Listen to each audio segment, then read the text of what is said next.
అయోమయంలో పడిపోయిన పరిస్థితులు, ఇలాంటి పరిస్థితుల్లో మీ ముందుకు రావాల్సినటువంటి పరిస్థితి ఏర్పడింది. రాష్ట్ర ప్రజలు ఒక్కసారి ఈ నేపథ్యాన్ని, ఎలాంటి పరిస్థితుల్లో ఈ రాష్ట్రంలో కూటమి ప్రభుత్వం ఏర్పడిందో ఒకసారి ఆలోచించబడి కోరుతున్నా. ఈరోజు నేను ప్రభుత్వంలో ఉన్నటువంటి నలుగురు పెద్దలని సూటిగా స్పష్టంగా కొన్ని ప్రశ్నలు అడగదలుచుకున్నా రాష్ట్ర ప్రజల తరపు నుంచి. నెంబర్ 1, ముఖ్యమంత్రి చంద్రబాబు నాయుడు గారు. నెంబర్ 2, ఉప ముఖ్యమంత్రి పవన్ కళ్యాణ్ గారు. నెంబర్ 4, మంత్రి కాబోయే ముఖ్యమంత్రి నారా లోకేష్ గారు. నెంబర్ 5, మా సోదరి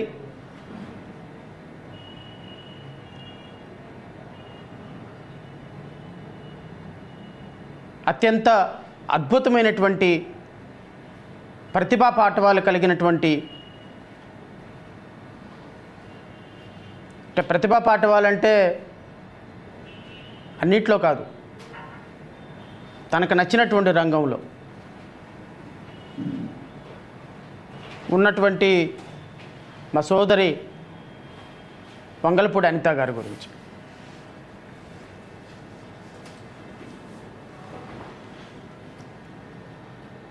ఎందుకు ఈ నలుగురు మాత్రమే మాట్లాడాలి అని చాలామంది పాపం కూటమి ప్రభుత్వ నాయకులు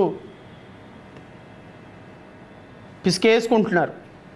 ఎప్పుడు శ్రవణ్ కుమార్ ప్రెస్ మీట్ పెట్టినా, ఎప్పుడు జైభీం పార్టీ అధ్యక్షుడు ప్రెస్ మీట్ పెట్టినా ఎందుకు పవన్ కళ్యాణ్ని టార్గెట్ చేస్తారు, ఎందుకు హోమ్ మినిస్టర్ని టార్గెట్ చేస్తారు, ఎందుకు ముఖ్యమంత్రిని టార్గెట్ చేస్తారు, ఎందుకు నారా లోకేష్ని టార్గెట్ చేస్తారు? నేను ఎవరిని టార్గెట్ చేయాలండి? ఆకలి అవుతుంది, అన్నం పెట్టాల్సిన బాధ్యత మీ దగ్గరే ఉంది, అన్నం పెట్టాల్సినటువంటి వాళ్ళు మీరే.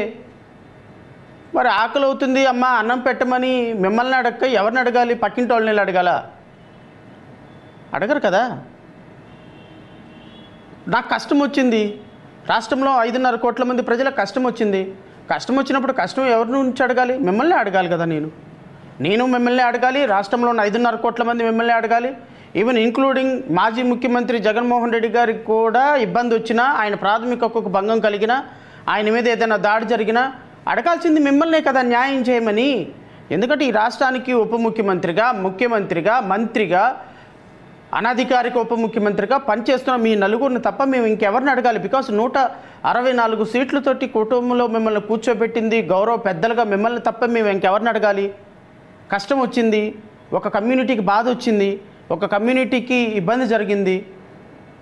ఇప్పుడు రాత్రి మార్కాపురంలో 10 మంది ట్రావెల్ బస్సు గుద్దుకొని 10 మంది సజీవ దహనం అయిపోయింది. ఎవరిని అడగాలి? నేను ట్రాన్స్పోర్ట్ మినిస్టర్ని అడగాల్సిందే కదా.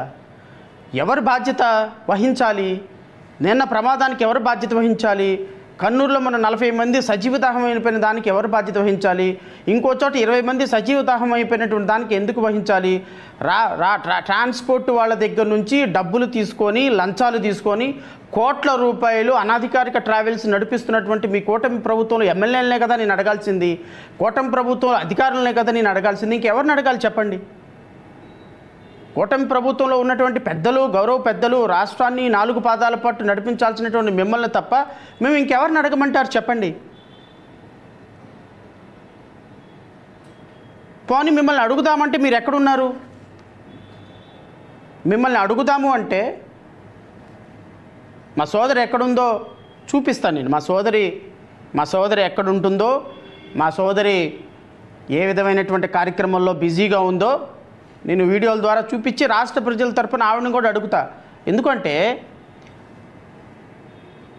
164 సీట్లతోటి ఒక అత్యున్నతమైనటువంటి అధికారం కూటమి ప్రభుత్వానికి ఇచ్చినప్పుడు వీళ్ళ ఆటపాటలు, వీళ్ళ సరదాలు, సంతోషాలు రాష్ట్రంలో పరిపాలన గాలికి వదిలేసి వీళ్ళ పర్సనల్ పర్సెప్షన్లతోటి, వీళ్ళ వ్యక్తిగతమైనటువంటి విలాసాలకి, వ్యక్తిగతమైనటువంటి జల్సాలకి, వ్యక్తిగతమైనటువంటి వృత్తులకి వీళ్ళు ఇస్తున్నటువంటి ప్రాధాన్యత అడ్మినిస్ట్రేషన్ మీద లేకపోతే ఎవరిని అడగాలి? రాష్ట్ర ప్రజలు ఎవరిని అడగాలి?